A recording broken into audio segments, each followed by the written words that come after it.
Chaque printemps, un événement culturel vient marquer l'arrivée des beaux jours dans les Hauts-de-France. Le printemps de l'Art déco. C'est l'occasion pour les habitants du Cambrésis de redécouvrir un mouvement caractéristique de leur patrimoine. Mais en fait, l'Art déco, c'est quoi ? L'Art déco est un mouvement artistique et architectural qui se développe dans les années 1920 et 1930, qui est très présent et teinté de régionalisme sur le territoire cambrésien. Cela s'explique en partie par les importantes destructions de bâtiments qui ont eu lieu pendant la Première Guerre mondiale et qui ont laissé de nombreux espaces à reconstruire dans les années 20.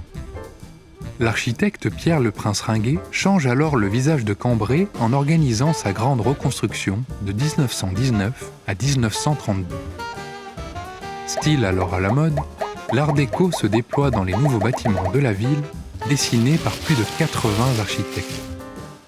Ce mouvement se caractérise par des formes rigoureuses et géométriques très stylisées qui laissent la part belle au décor sur les façades.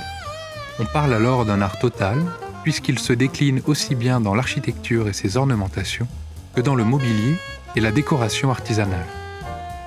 Prenons un exemple concret. La Chambre de commerce et de l'industrie de Cambrai concentre à elle seule les différentes déclinaisons de l'Art déco. On le retrouve sur la façade principale avec ses formes géométriques, ses ornements sculptés et ses jeux de briques, dans l'esthétique du garde-corps en fer forgé de l'escalier principal, jusqu'aux vitraux d'Auguste Labouret qui illustrent les nombreuses activités de la CCI.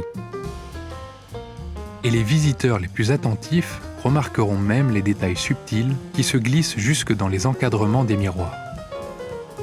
Si ces premiers motifs vous ont séduit, vous n'êtes pas au bout de votre plaisir puisque le Cambrésis regorge de ces déclinaisons. En parcourant le territoire, vous pourrez admirer les fresques d'Émile Flamand dans l'hôtel de ville de Cambrai, observer la composition des façades de la Grand Place, ou encore vous émerveiller devant la diversité des églises de la reconstruction.